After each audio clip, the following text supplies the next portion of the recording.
Hey everyone. Today I wanted to talk a little bit about guilt and shame holding people back in brain retraining and recovery. So, Brene Brown talks a lot about shame, and I think part of the reason she's so popular is she's one of the only people who has made that her mission to talk a lot about the role of our beliefs and shame and guilt and the shadow self, because that's not really a fun thing to talk about for most people. So, where I think it plays in with brain retraining is those neural networks that we're trying to kind of break apart the old and reconnect new neural pathways. Shame and guilt and self blame and doubt, those negative emotions, especially about ourselves, are some of the hardest to rewire. They're some of the hardest to reprogram, to change old ways of thinking. They're so deeply rooted. They're such strong emotions, and they're emotions that are part of our shadow selves that we've kept hidden for so long that they're usually really hard to even identify correctly for what they really are. So what can we do? And I think this is a question that a lot of people are like, yeah, I realize I have a lot of shame, or I realize I have a lot of guilt, but what do I do with it? And so self-exploration and that concept of shadow work is a really big player here. And also with internal family systems, the idea of parts work. So there are some awesome worksheets and journals and books on No Bad Parts by Ariel Schwartz. There's tremendous resources on shadow work. There's a lot of free resources on those things online. But at the core, the foundation, where I like to start with my clients is talking about, do you remember back in childhood, maybe before you internalized the messages that were given to you of being bad or being unworthy or being not good enough? Do you remember a time where that inner child part of you had a sense of worth and value and goodness and wonder and curiosity? And leaning into that, and then we can start to unpack, where do we remember those initial messages coming from of not being worthy or not being good or not being deserving of things, because those are where we started to develop and fracture off parts of our personality, parts of our psyche that operate from that mindset of guilt and shame and I don't deserve this.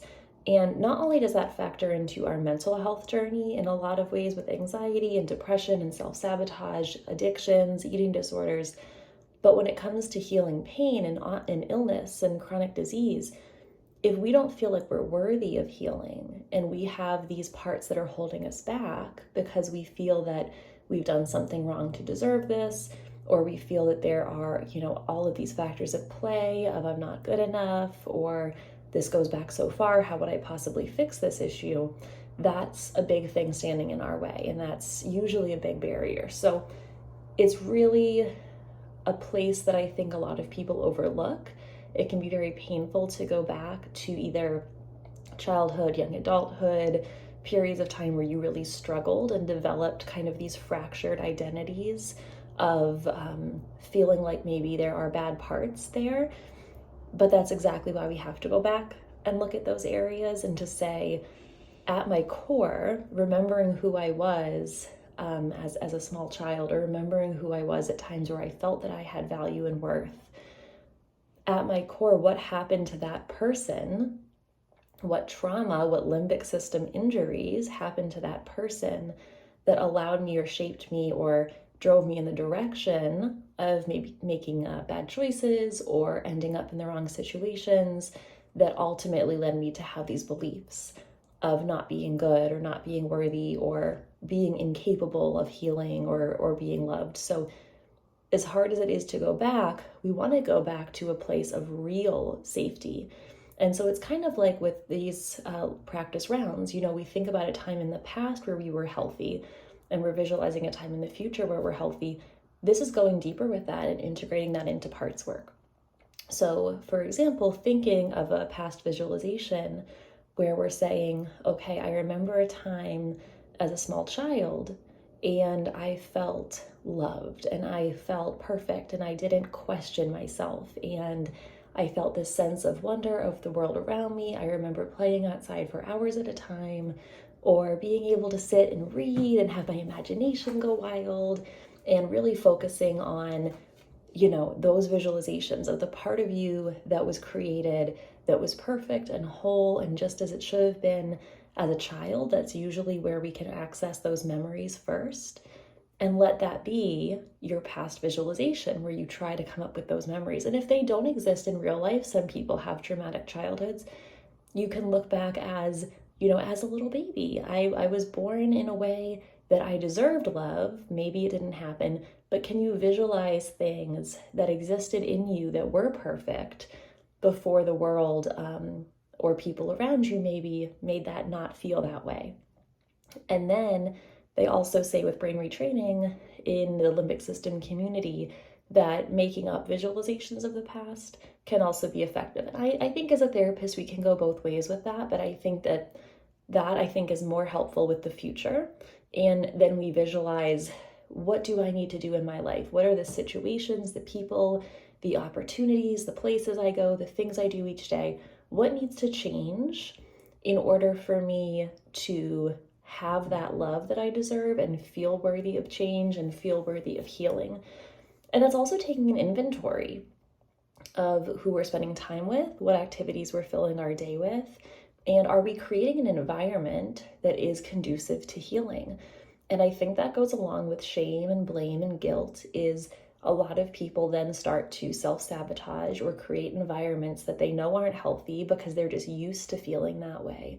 And again, a lot of this is the mental health side of brain retraining that we don't touch on a lot in a lot of the traditional programs. And as a therapist, I see these things play out every day. And so I think if we don't address these parts and we don't address the mental health and the trauma component, in addition to the physical body and just the brain retraining, the limbic system, the polyvagal system, those are all great. But understanding themes and understanding patterns, because we could be doing amazing work every day on visualizing the future and thinking positive thoughts and making our nervous system feel safe.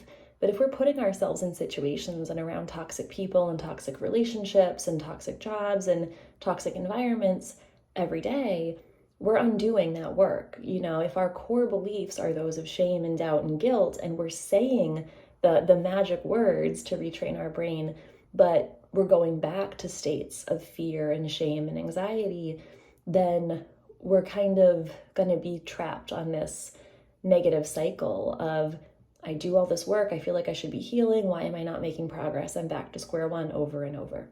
So maybe taking some time, let's think about today, what are some of those parts that maybe step forward for you? What are those negative emotions that come forward that feel like they're keeping you stuck? Doing some work, journaling them, researching internal family systems model, researching shadow work, journaling and exploring and digging those things apart, and then trying to use our brain retraining skills to visualize in the future, how am I working on changing these? Ideally, what does my life look like when I've come out of a place of shame or guilt or doubt and I've moved into a place of healing? So as always, I hope you guys have a wonderful day full of healing and love and light, and I will talk to you all soon.